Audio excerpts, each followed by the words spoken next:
Fala pessoal, beleza? Hoje eu estou levemente diferente, como vocês podem perceber, com uma camiseta dos Estados Unidos e sem óculos. Sem óculos vai prosseguir, mas essa camiseta é meramente ilustrativa. Eu tenho ela já há muito tempo, só resolvi colocar por causa do tema, né? A gente vai falar desse, desse local e do que está acontecendo, que está vindo de lá já desde o momento em que ele foi fundado, né? Quais são suas origens, seus fundamentos internos, quem são os agentes que se empenharam ali na construção não somente do país, mas de algumas localidades. E dessas localidades hoje a gente tem o assunto do vídeo, né? Pequenino distrito ali de Los Angeles, na Califórnia, chamado de Hollywood. Isso para nós é um símbolo, né? A gente pode falar essa palavra, mas apesar dela significar o distrito precisamente, para nós ela significa indústria cinematográfica, né? A gente vê todos os escândalos envolvidos nesse momento que compunham para nós teorias da conspiração já desde, sei lá, 2014, 2015. Muitas pessoas falavam dessas coisas, como um youtuber chamado Danizudo, já acompanhava o trabalho já desde aquele momento, né? Desde o momento que muitos canais no YouTube se dedicavam a assuntos de exposição desses temas. Temas mais precisamente relacionados ao que há pouco tempo atrás ficou sendo até meio que difamado, né, por considerar-se um artigo de opinião, né? Então, por ser uma doxa, uma opinião, muitas pessoas elas acabavam dando um descrédito, né, a essas associações ou esses conteúdos. E hoje a gente vê que, na verdade, essas associações, ou tudo que estava sendo colocado naquele tempo, ele apenas indicava de maneira mais descoordenada, né? Uma coisa que estava acontecendo de fato, né?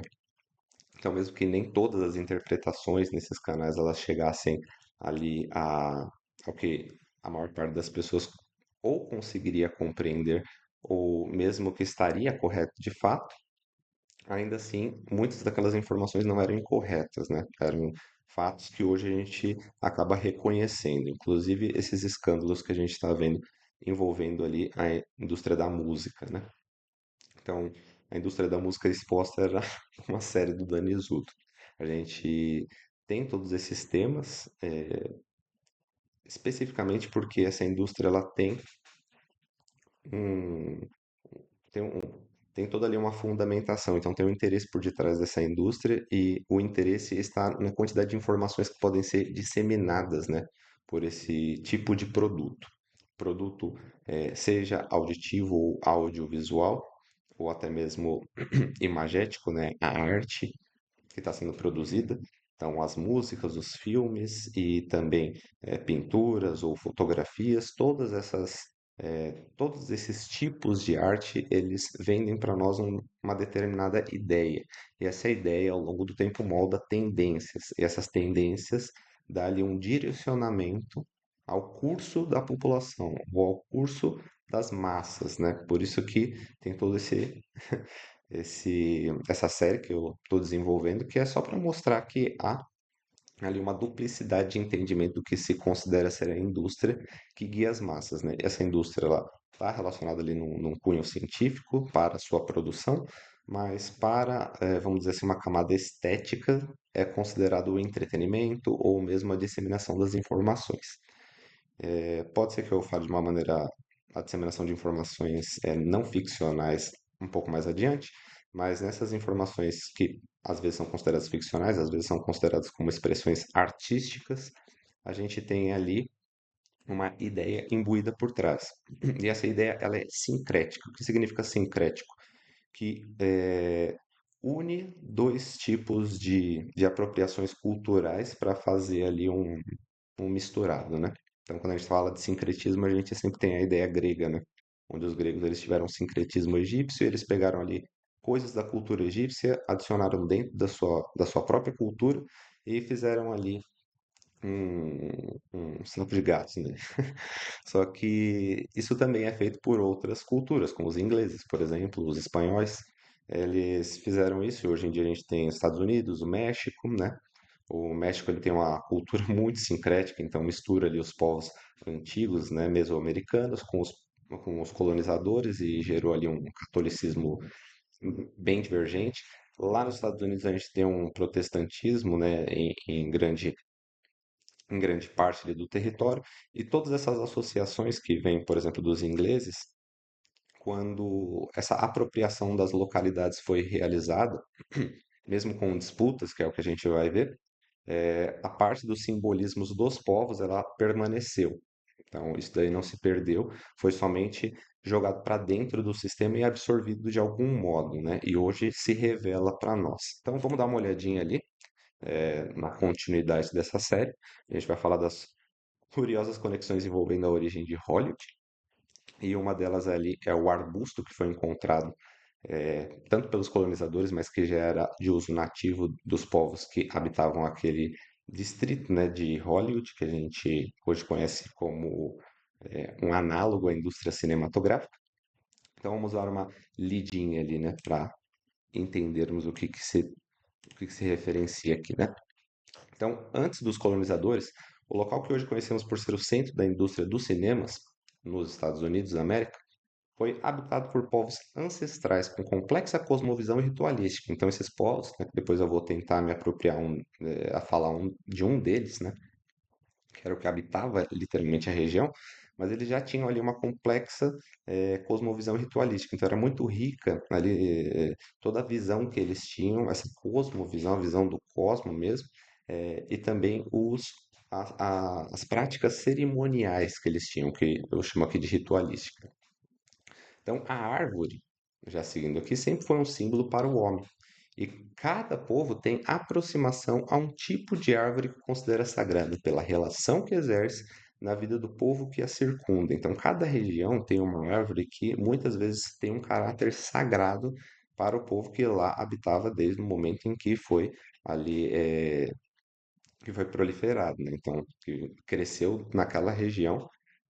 Muitas vezes vai observar ali uma planta que tem um uso muito específico, né, ou que tem um uso muito geral também, vai observá-la como um item que vai compor, né, esse imaginário sagrado. Então, essa parte mais profunda do imaginário vai ficar sempre associada a itens naturais. E o item natural um dos mais primordiais, que inclusive muitas vezes visto como propiciador da própria vida na Terra, seria as plantas, né? Então, essa parte fitológica relacionada às plantas. Então, em Hollywood, era o toyon ou heteromelis. O que é heteromelis, né? Hétero de diferente e melis maçã. Então, uma maçã diferente. Você pode ver aí nessa imagem que tem uns frutos, né? Então, esse arbusto, ele tem alguns frutos e esses frutos eles podem ser consumidos, as próprias folhas ali têm uma espécie de uso medicinal também. Depois, como a gente vai ver, um uso incomum é o uso do galho, né? Então, os galhos desse arbusto também poderiam ser usados de uma outra maneira. Bom, mas aí temos o toion, né? Toion ou heteromelis. Então, a primeira associação para a ideia dessa indústria seria o seu propósito, e seu propósito seria a sua origem simbólica local. Então, a primeira associação que a gente vai fazer aí da ideia de Hollywood para a indústria de Hollywood, e o seu propósito seria essa origem simbólica e local. Então, a gente vai ver o que está ali na localidade dando sincretismos, né, para isso. Então, em todos os lugares, ou melhor dizendo, todos os lugares foram devidamente planejados para a fundação dos Estados Unidos. E isso pode ser visto na dimensão geometricamente alinhada do território, ideia de maçons. Então, a única coisa que eu estou querendo dizer aqui é que a maçonaria ela teve um papel fundamental ali na Constituição dos Estados Unidos da América, na independência, e mais precisamente ali na divisão dos territórios, né, como eu estou especificando. Então, os territórios, como vocês podem ver ali no mapa, eles são divididos em linhas muito retas, né? E essas linhas, elas seguem mais ou menos um plano cartesiano, ali horizontais e verticais, sempre formando quadrados ou estruturas mais ou menos retangulares. E isso dá muito a ideia de um planejamento, né? Então, se o planejamento ele está para divisão do território, é claro que ela também estaria no cunho dos nomes, né? Então, Seguindo aqui, em nomes para várias regiões poderemos observar um simbolismo envolvido, muitas vezes pensando, tá? Então, pegando um pouquinho ali, tradições antigas que não pertencem aos povos colonizadores, mas aos povos locais. Então, é claro que ali que estava sendo realizado pelo povo local, ele foi observado, foi estudado e parte daquilo que estava sendo colocado até mesmo puderam ser absorvidas pelos colonizadores, né? No caso, pelos ingleses e na Baixa Califórnia para os espanhóis. Quando a gente está considerando Baixa Califórnia, só lembrando, né, que Hollywood é um distrito de Los Angeles. Los Angeles já tem um nome simbólico, né? Então, Os Anjos. É, essa cidade de Los Angeles fica no estado da Califórnia. O estado da Califórnia, ele faz parte ali ele tem uma fronteira com o México também, porque a península da Califórnia, que é a Califórnia Baixa, essa parte de baixo ali da Califórnia, ela pertence ao México. Então, obviamente, ele vai ter uma relação entre a disputa ali entre espanhóis e ingleses, né, para a divisão dos territórios, e também dos povos mesoamericanos que poderiam subir ali para a região estadunidense. Mas é só um parênteses que eu estou colocando aqui, né? Então, abaixo. No cunho do nome, que designaria esta terra chamada de Madeira Sagrada, né? Porque a gente pega esse nome Hollywood, né? Holywood, né? Então, Sagrada Madeira ou Madeira Sagrada. Veremos o alto teor de aceitação e utilização de algo ritualisticamente associado a um povo, aparentemente sincrético, à reminiscência mesoamericana. Então, é como se os próprios colonizadores eles realizassem um sincretismo com um povo que já tinha um sincretismo. É, o povo ali que habitava a região que hoje a gente conhece como Hollywood, ele tinha ali uma associação mesoamericana, e a gente vai ver no dialeto, um dos dialetos que eles utilizavam nesse povo, que tinha ali caracteres ou caracterizações astecas, né? Então, sendo assim, é uma reminiscência mesoamericana, algo que veio desses povos antigos ali, né? Então, de acordo com as pesquisas, o povo Tongva, desculpa se eu pronunciei errado, obviamente é um povo que obtém ali de linguagens que a gente não está muito acostumado, seria o habitante anterior aos colonizadores. Então, os colonizadores chegaram lá e observaram esse povo nessa região. Você pode ver que eu tentei colocar aqui sobreposto, obviamente está distorcido, né? Mas é só para que vocês vejam que a região, né, mais ou menos aqui que envolvia Hollywood, o distrito de Hollywood, ele era habitado por esse povo aqui, enquanto fazia divisa com outros povos que também habitavam essas regiões aqui norte-americanas. Bom, eles sofreram não apenas com a conquista europeia, mas também com a disputa da Califórnia entre ingleses e espanhóis. Como eu disse, então tem a Califórnia mesmo e a Baixa Califórnia, que ela está ali hoje compondo o território do México, né? Então, eles estavam no meio de toda essa disputa. Acredito hoje que eles habitam uma região que não tem nada a ver, né? Então, os povos o que restou desse povo, ele vai habitar numa região que quase não tem nada a ver ali com seu território originário, né? Então, só um parênteses também. Então, além disso, em algum momento tiveram grande influência da cultura asteca, modificando até dialetos do povo Tongva, né? Então, o que que a gente vai ver aqui, né? Depois eu vou até falar um pouco mais desse dialeto aqui nessa parte, mas o que que a gente pode ver é que, independentemente do que estava acontecendo nesse território, o Toyon, né, que era esse arbusto que ele fazia um papel fundamental como um objeto para a cosmovisão desse povo, ele estava dando ali quase como se fosse um duplo signo para nós também. Mas esse duplo signo ele não é como se fosse uma oposição, né? Ele não compõe ali uma antítese para que se tenha uma síntese. Ele não são objetos opostos somados para que se tenha ali uma ideia. Na verdade, são estratos, né? Então é como se fosse um objeto que ele contém uma superfície que você possa identificar, mas a parte interna dele fica localizada em um conceito. E esse conceito ele não é observável porque ele está já na região do inconsciente, mergulhada ali, e totalmente misturada com outros raciocínios e com outras linhas que não podem ser distintas ou identificadas pelo próprio consciente, né? Mas a gente vai tentar discernir mais ou menos o que está sendo passado aqui. Então, qual que é o objeto externo? É o objeto visível. Qual que é o objeto interno? É o objeto que fica escondido como conceito. Bom, vamos observar aqui, depois a gente especifica mais. Então, como os povos locais eles utilizavam varinhas cerimoniais a partir de galhos do toyon, então isso daí é uma coisa que é, nas minhas pesquisas eu pude encontrar, né? Então, esse uso cerimonial com galhos do toyon, como eu disse anteriormente, né, que os galhos eles eram utilizados, o símbolo dessa árvore se estendia para a ritualística xamânica, executada em uma cultura que poderia ter adotado práticas de pequenos sortilégios, como encantamentos. Então, o que a gente entende como encantamentos seria precisamente ali uma manipulação de aspectos da realidade para que se dê algum tipo de persuasão ou convencimento. E esse convencimento ele está para uma condução da mente, né? Então, esses sortilégios eles são quase como ilusionismos ali. É claro que é só uma associação que eu estou fazendo, não que precisamente era essa a prática. Mas para todos os efeitos, a gente pode ver que isso é relatado por alguns historiadores e inclusive por algumas pessoas que pesquisaram o assunto mais a fundo, né? Conforme alguns artigos que eu estava lendo e também muitos vídeos que eu vi de pessoas fazendo ali uma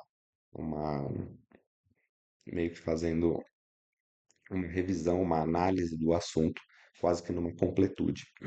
Bom, para o nosso entendimento, essa madeira sagrada ela se referirá a dois estratos do conhecimento. Então, como eu disse, esse tema ele é dividido, né, num duplo signo, mas é um duplo signo onde a camada externa ela se mostra e a camada interna ela pertence a associações conceituais, com associações inclusive de um objeto arquetípico, né, de um objeto que está presente ali no inconsciente coletivo. Todos os seres humanos eles detêm uma visibilidade desse objeto, mesmo não tendo ele como algo objetivado na realidade.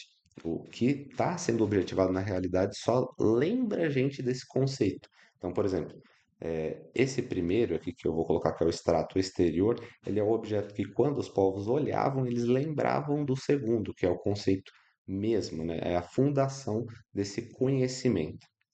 Então, a fundação do conhecimento é um objeto simbólico, é um símbolo. Bom, vamos ver o primeiro aqui, né? O toyon ou Heteromelis, ou maçã diferente, como eu disse, expliquei, né? É uma planta nativa da região da Califórnia, usada por povos locais precedentes à colonização e para muitos usos, como alimentação, medicação e instrumentação. Então, até mesmo ali, por exemplo, utilizar eh, o- os galhos para coisas úteis e práticas no cotidiano ou arte poderia ser empregado também. Mas o seu uso mais incomum era ter galhos utilizados para que fossem feitas varinhas de encantamentos. Então, claro que é uma associação, por isso que eu estou colocando entre aspas aqui. Não sei se eram varinhas de encantamentos precisamente, mas era de um uso cerimonial de certo. Então, de certo, tal magia seria análoga a uma hipnose ou controle mental. Então, se fosse apropriado esse sortilégio como algo literal, a gente poderia ter essa dedução, que seria aí a hipnose ou controle mental, ou mesmo a manipulação de certos sentidos ou certas visibilidades que a consciência poderia determinar para o rumo dos seus próximos atos ou para o rumo das asserções que faz da realidade, né, das conclusões que ela toma para a realidade. Então, a interpretação que ela vai ter de um determinado objeto, né? Ele poderia por exemplo, transformar na visão das pessoas um objeto comum em um objeto extraordinário e vice-versa, mas era só na visão, não que na realidade isso de fato causasse uma alteração. Era como uma ilusão de ótica, né, por assim dizer. Mas tudo leva a crer que o povo Tongva, por dominar a região, era quem tinha tais práticas, né? E pela sua língua uto-azteca, que é uma mistura de azteca ou náhuatl, né? Que é um dialeto de Utah, podemos deduzir que havia influência mesoamericana ancestral. Então, é bem provável, tá? Que essa influência mesoamericana ancestral, ela era exercida dentro desse povo. E isso fundamenta as práticas de encantamentos, porque os astecas os detinham, né? Então essa prática de encantamentos era algo comum aos astecas. E se eles tinham essa relação, obviamente eles absorveram parte disso. Então, a árvore também carrega o simbolismo da maçã, e para todos os efeitos seria um dos símbolos arquetípicos da nossa realidade. Então, a maçã a gente conhece muito bem, a gente sabe como ela está disseminada, infundida e impregnada ali no nosso imaginário. E isso sim seria um duplo signo, onde se considera que há uma parte que tem uma destinação positiva, um símbolo primordial, sendo assim a maçã um ícone do nosso arquétipo, mas além disso também tem uma descaracterização, ou seja, um uso inapropriado desse símbolo, né? Bom, o segundo ali que seria o conceito do qual vem, então, por que que eles olham esse arbusto como sagrado? Porque isso remete a eles um outro conceito que é o conceito da árvore do mundo. Então, vamos ver o que significa, né? A árvore do mundo sempre aparece na relação de árvores sagradas e mediante a sobreposição do uso específico ao ethos. Então, é, ob- sempre observando ali qual que é a planta respectiva a cada cultura que vai determinar ali o que seria essa árvore do mundo. Para algumas culturas é uma árvore, para outras culturas é outra árvore, mas todas elas têm um ícone meio que é esse pilar central, né? Então, a árvore da vida ou do mundo, elas são árvores simbólicas, né? Muitas árvores podem ser consideradas simbólicas a essa árvore da vida do mundo, sendo o pilar central de toda a vida orgânica no mundo, né? Então, geralmente, essa é a ideia que traz.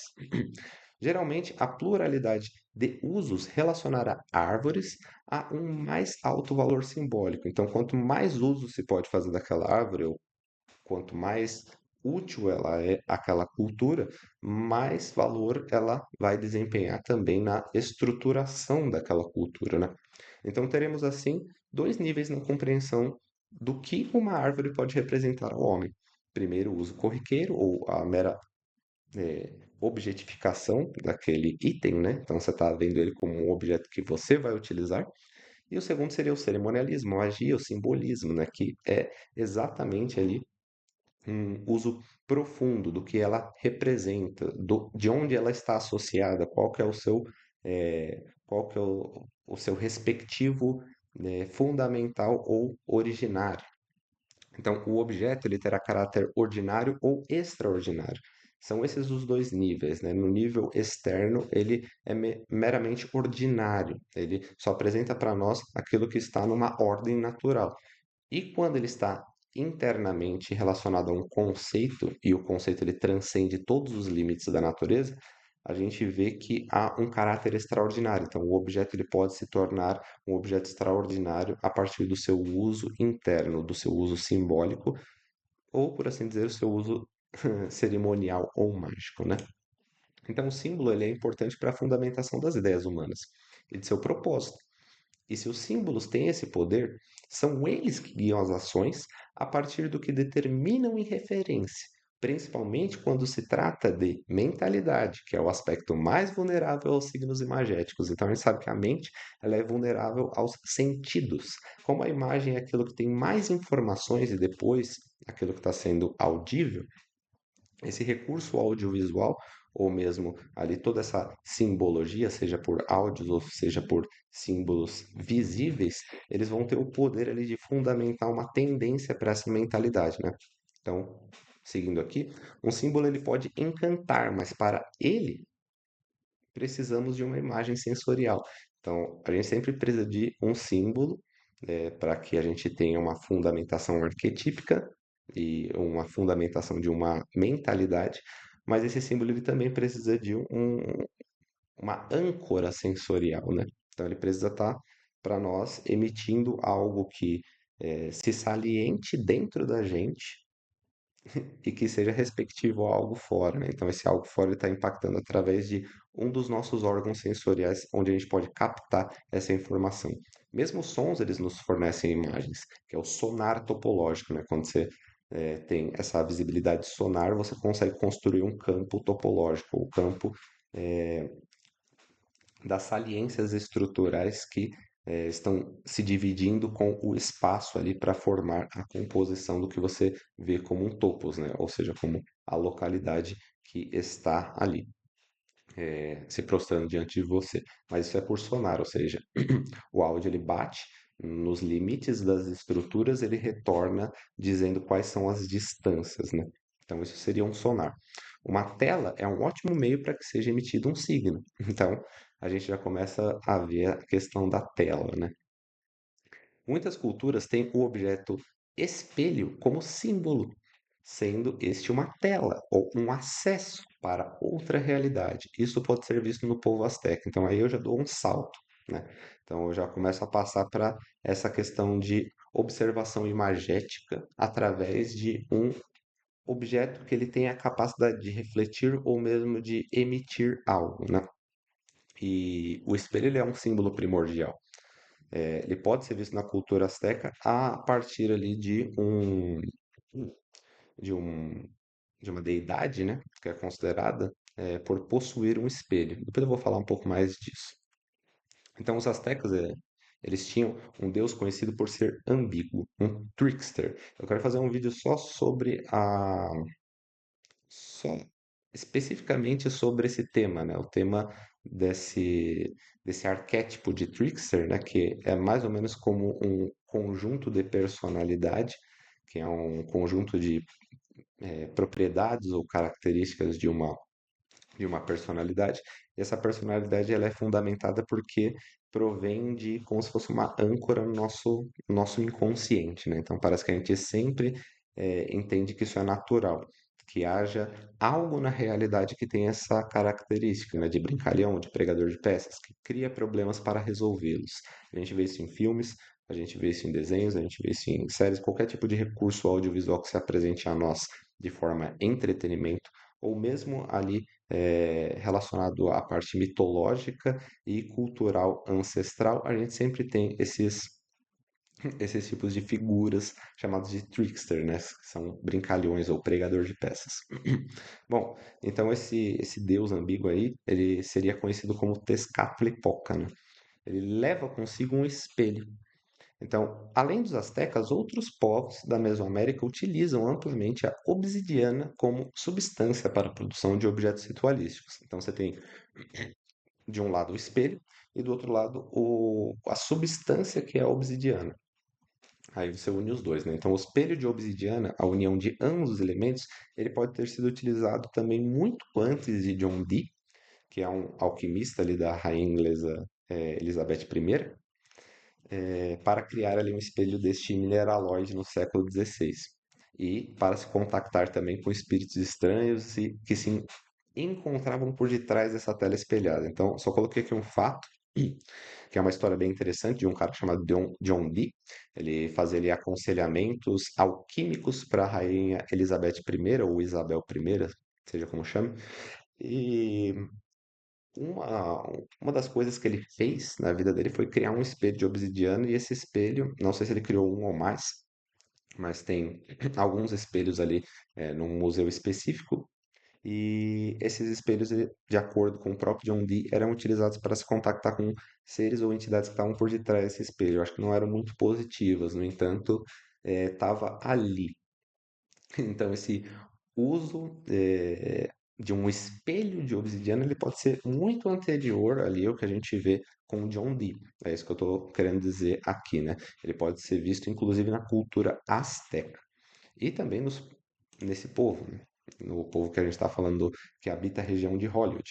Até porque a gente tem dois artefatos aqui, né? O primeiro deles é a efígie do universo, que é o artefato de obsidiana cerimonial Tongva, ali utilizado em ritos lunares. Então, tinha ritos de iniciação para mulheres ali. E essa efígie do universo ela era utilizada de alguma maneira, não sei como, mas era um objeto que está atrelado a esse uso cerimonial e ele é composto de obsidiana, né? Então ele lembra muito ali uma figura de um espelho para nós. Ele tem um feixe ali em cima, como vocês podem ver, é uma borboleta, então é um símbolo da transformação, do renascimento, e assim se considera ser o círculo também, né? Porque ele não tem fim. Então, essa circularidade, ela representa, ele é um símbolo de representação do universo. É por isso que seria a efígie do universo esse item. Era utilizado por esse povo e a gente vê algumas similaridades ali com o que é posto tanto no espelho de obsidiana, John Dee, que vocês veem do lado direito aí. Ele é bem bonitinho, bem feito, né? Inclusive.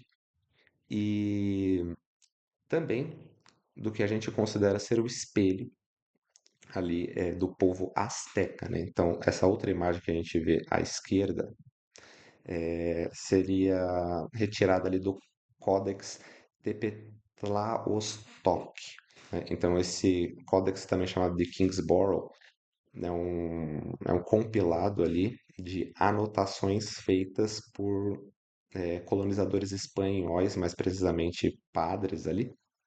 Acredito ter um padre específico que deve ter realizado essas anotações, mas não me lembro agora o nome.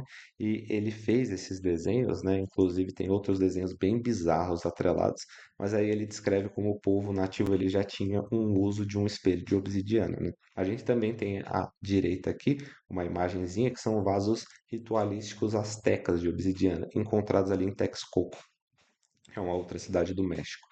Então, a gente vê que o uso da obsidiana ali era para vários artefatos ritualísticos e um deles era o espelho.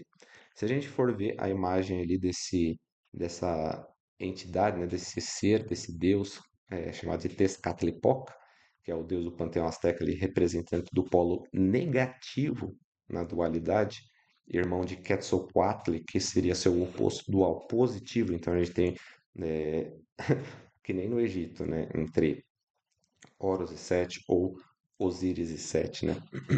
Seria o polo positivo e negativo, Quetzalcoatl e Tezcatlipoca. Então, Tezcatlipoca seria o oposto negativo, né, da dualidade, e ele carrega um espelho que parece ter sua borda de obsidiana. Então, se vocês observarem aqui essa substância escura, vocês podem ver que parece ali uma obsidiana.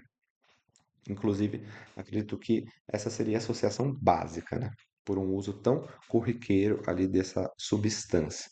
E vocês podem ver como a representação ela é pitoresca e bem bizarra ali desse ser, pelo menos de acordo com a visão do próprio povo asteca. Afinal de contas, isso daí quase como se fosse quase como se fosse um desenho fidedigno do que era encontrado dentro dos templos. Então, a partir dessa associação, podemos considerar por extensão que o símbolo aproveitado pela elite que consome e absorve as culturas do mundo para unificá-las no uso, né, que almeja, serve para fortificar o valor do propósito nesse item da agenda, que é o quê? Hipnotizar as massas e confundir suas razões e aprofundamentos simbólicos e comportamentais. Então, eles utilizam de tudo ali que está dentro da disponibilidade da tangência deles para fundamentar o propósito que eles têm. E o propósito é sempre, vamos dizer assim, causar um determinado tipo de fluência às massas, né? Então, é que as massas vão para um lugar que é mais fácil de conduzir dessa maneira. Então, hipnotizando e confundindo as razões e aprofundamentos simbólicos e comportamentais, que é uma consequência do outro, é fácil de conduzir, né? Então, Hollywood fornece o entretenimento enquanto força-nos pela varinha mágica de sua condução, que é a tela de profundidade informativa ou o portal psíquico, né? Como a gente pode ver ali tudo que é disseminado num conteúdo audiovisual, minimamente a continuar adquirindo seus produtos. Então, assim, o mínimo é que a gente nunca abandone a indústria. Isso enquanto o modo imaginário dos mais sensíveis e manipuláveis. Daí a união faz a força. Então, assim, é bem simples. Você não precisa convencer a todos, você só precisa convencer a maior parte. A maior parte geralmente confia num, mais ou menos num representante, né? Num líder. Esse líder ele precisa ter algum tipo de domínio ou de poderio, né? Esse poderio ele pode ser um poderio de influência por conhecimento, de influência por legitimidade. Então, eu sou aquele que deve dizer para você o que você deve acreditar. Ou eu sou aquele que possui mais conhecimento porque tenho ali mais titularidades desse conhecimento, então você deve acreditar. Ou vou realizar uma punição se você não acreditar. Ou vou te agraciar, né, com algum tipo de benefício se você acreditar. Então, tem várias maneiras ali que eles usam para conseguir fazer essa manipulação dos mais sensíveis, né? E quando a maior parte da massa ela já está convertida, a união faz a força. Então os outros acabam entrando dentro desse jogo, porque não tem mais como viver sem a consideração desse sistema. O sistema ele já está ali sendo permeado por todas as bases civilizacionais. Então não tem mais como você retirar. É a mesma coisa você querer retirar a eletricidade, né? Então não tem mais como você viver sem isso, porque é, viver sem isso vai limitar o uso de muitas outras coisas que advêm disso, né? Então, por exemplo, o computador advém disso, ele já traz muitas outras coisas. Então, tem um dia que a gente não vai mais viver sem computador, de fato. É claro que isso também é uma perspectiva bem perigosa, né? Então, finalizando aqui, eu digo que o uso de uma feitiçaria moderna, ele retém os símbolos antigos como fonte ideal e de respeito, mas é atualizado pela tecnologia em seus mesmos propósitos, nesse caso, o ilusionismo, a prestidigitação. Então, a mesma feitiçaria que era utilizada nos povos antigos e que era feito para condução de algum tipo de aspecto da realidade, ele foi apropriado e utilizado como um propósito daqueles agentes que podem utilizá-lo. Então a gente tem agentes que efetivamente conseguem ali determinar as bases, os rumos para onde a gente está seguindo, e eles vão utilizar de símbolos arcanos, de símbolos antigos, que muitas vezes a gente nem tem a noção de que esses símbolos existem, porque eles são específicos de um povo, específicos de uma tradição. Mas quando você vai ver no mais profundo, esses símbolos eles têm conexões intrínsecas, né? Então eles têm como se fossem raízes por debaixo da terra que se unem. Então essas raízes elas estão traduzindo um mesmo panorama, né? Por debaixo da terra, ou no caso no inconsciente coletivo, todas essas coisas elas se relacionam. Os símbolos das árvores ou da árvore do mundo, essa árvore primordial, ela se relacionam, tanto quanto ali os símbolos desse sortilégio, dessas magias utilizadas, desse cerimonialismo com propósitos exclusivos ali de condicionamento do povo. Então, ele é utilizado, absorvido e, de certo modo, atualizado também para que possa conter recursos que muitas vezes eles são comuns à própria massa, né? Então, se é disseminado, por exemplo, um artefato tecnológico, é claro que esse artefato ele também é uma âncora para essas ideias possivelmente implantadas dentro desse artefato. Então, esse artefato ele já tem ali um propósito de utilização básica, cotidiana, e um propósito ali de ancoragem desse simbolismo. Então, é isso que a gente pode observar, pelo menos nesse momento, tá? Então, já vou finalizando aqui. Eu sei que foram muitas informações e muitos raciocínios, e algumas coisas, elas, claro, são de certo modo uma extrapolação, e eu espero que vocês identifiquem, mas a maior parte das coisas ela é trazida aqui com um, um propósito de observação do que está sendo proposto ali para nós também nos meios de entretenimento, né? Então, os meios de entretenimento eles estão repletos de símbolos e até mesmo nos artefatos que a gente utiliza na realidade, esses símbolos eles estão aparecendo para nós. A própria tela, ali, como eu disse, ela lembra para nós um espelho de obsidiana. Então, é só uma associação que a gente pode fazer. Bom, mas por isso é hoje. é, por hoje é isso. E a gente vai seguindo aqui para outros assuntos. Acredito até que assuntos mais sérios, porque esse assunto ele pode ter um alto teor interpretativo, né? Então a gente precisa reter ali o que é a linha de raciocínio e o que são os temas que eles servem para causar um interesse, né?